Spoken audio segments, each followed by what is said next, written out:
The advent of Monster Hunter's third generation brought with it the opportunity to explore underwater worlds for the first time. The aquatic animals populating these new frontiers resembled nothing that the series had offered before, boldly demonstrating what could be gained by pursuing this new direction.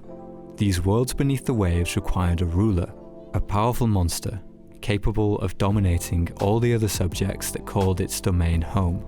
Enter Lagiacrus, the regal sea wyverns. Its design encapsulated the cultural concept of a sea monster by mixing elements from both reality and fantasy under the guiding principle of ensuring that the monster was fun to engage with. In this video, I'll analyse how this was achieved in the hopes of giving you a better appreciation of the work that went into creating this fan favourite monster. To begin, we should look at the new class of monsters that Lagiacrus introduced and became emblematic of, the Leviathans. In modern usage, this word has come to describe any large aquatic animal, but it was originally the name of a specific sea serpent, referenced in several books of the Hebrew Bible. There, Leviathan represented chaos and stood in opposition to God, who eventually destroyed it. This conflict is just one example of a chaos camp myth, which is a common tale that appears to have spread throughout numerous Proto-Indo-European cultures. While containing many variations, these stories usually always refer to a god or hero associated with thunder or storms, fighting a serpent associated with water or the sea. Examples include Thor's battle with the world serpent Jormungandr in Norse mythology, Zeus slaying Typhon in Greek mythology, and Indra slaying Vritra in Vedic mythology. The framework even reaches as far as Japan, where it takes the form of the storm god Susanoo slaying the monstrous Yamato no Orochi. These myths almost always end with the serpent being defeated by the hero. Lagiacrus seems to posit the opposite scenario. What would it look like if the Leviathan was able to overcome the hero? The two mythological combatants have been combined into a single entity, imbuing the sea serpent with the thunder of its adversary. This power also helps us place Lagiacrus in the hierarchy of challenge within the game. We all know that mixing water and electricity is extremely dangerous. When we see a monster capable of mastering that mixing, we intuitively come to the conclusion that it must be powerful and will likely be a difficult hunt to overcome. The body shape of Lagiacrus bears a strong resemblance to the typical depiction of Japanese dragons, which themselves are heavily influenced by the depiction of Chinese dragons. In both cultures, dragons are represented as wingless serpents with clawed feet, and are usually strongly associated with water, just like our sea wyvern.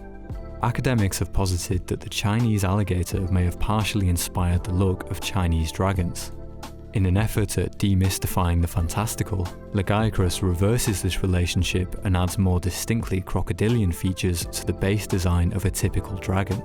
While still appearing extraordinary, our recognition of real-world features helps the monster to feel more biologically plausible. This is also why the hood doesn't feel out of place. While absent on crocodilians, it exists in nature as a feature common to cobras.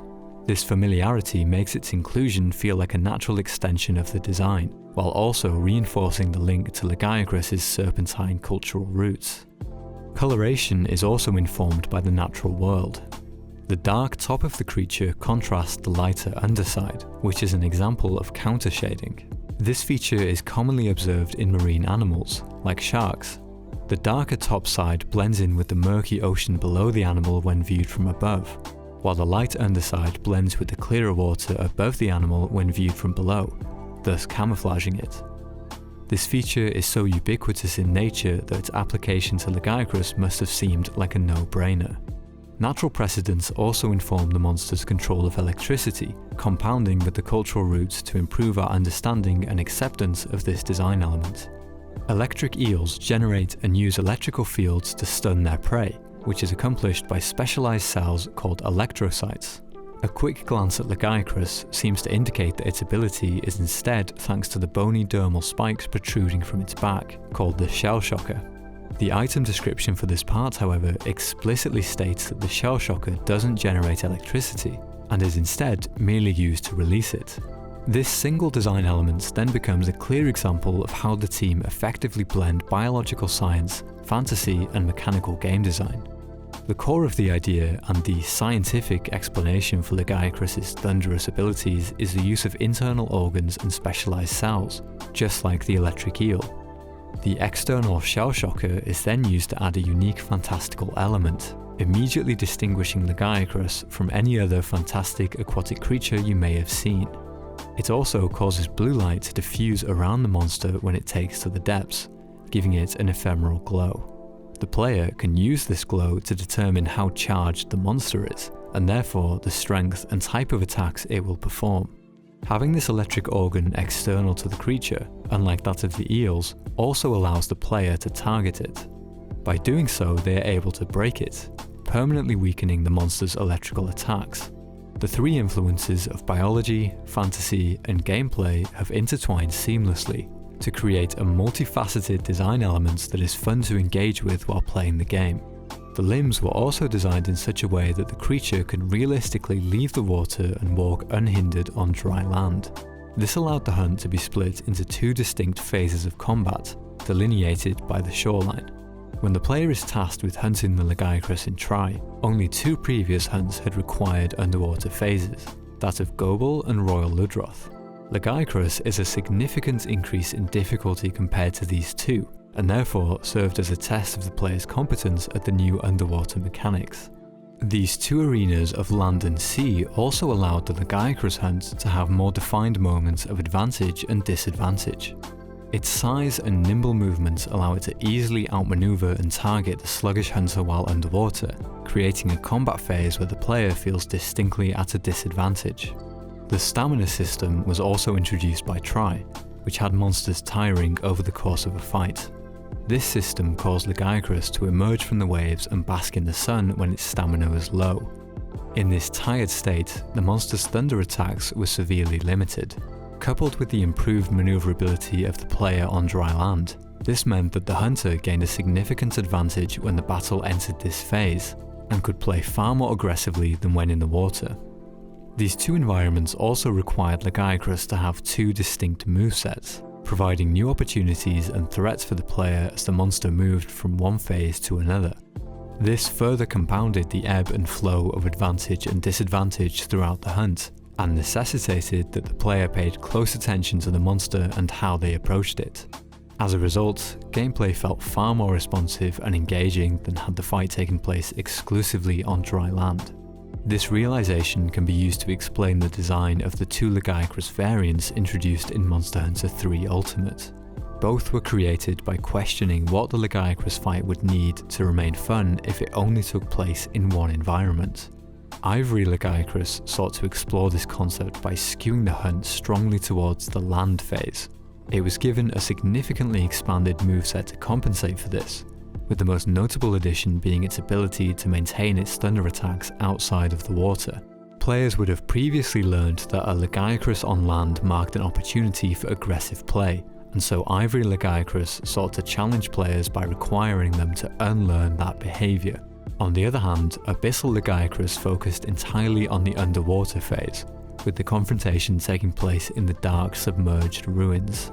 This rare species was much larger in size and was bioluminescent, a feature common to numerous deep-sea animals. Abyssal Lagiacrus was fought exclusively in G rank, and boasted devastating electrical attacks and the ability to create whirlpools. As such, it served as an extension of how regular Lagiacrus tested the player's competence at the underwater mechanics. In the case of Abyssal Lagiacrus, however, competence was not enough. Defeating it required the player to master the mechanics and be as adept at hunting underwater as they were on dry land. Since these two variations existed to maximize one of the regular Lagiacrus's combat phases, the removal of underwater combat from Generation 4 onwards renders them effectively obsolete from a gameplay perspective. In Generations, regular Lagiacrus was given an expanded moveset to compensate for its landlocked nature, which included several of Ivory Lagiacrus's moves. Lagiacrus was intended to return in Monster Hunter World, and can even be seen in an early tech demo. However, it was ultimately cut due to issues with how its model interacted with the geometry of the game world. This hurdle now seems to have been overcome in Monster Hunter Rise, with the reintroduction of Leviathan monsters like Mizutsune and Almudron. This points to the possibility of Lagiacrus returning for the Sunbreak expansion. However, as I hope to have demonstrated, Lagiacrus embodied the aquatic focus of Monster Hunter's third generation. Its hunt served as the perfect example of what these mechanics could add to the gameplay loop, and thus their absence can significantly change how the fight is perceived and experienced. Given its lauded place amongst fans and the fact that it was at one point intended to feature in World, I believe it's safe to say that it will return in a new game at some point in the future. If underwater combat does not return with it, it will be very interesting to see what moveset or behaviour alterations are made to improve upon the initial landlocked version created for Monster Hunter Generations. Even without significant changes, Lagiacrus will always retain its stellar design. It's a monster that demonstrates how the series blends concepts from reality and fantasy together under the framework of gameplay necessity to create a unique, memorable creature that's incredibly fun to engage with in the game's space. If you haven't had the opportunity to face one yet, then I sincerely hope that you get to soon. Until then, we can always return to Moga Village and dive in to face the Lord of the Seas.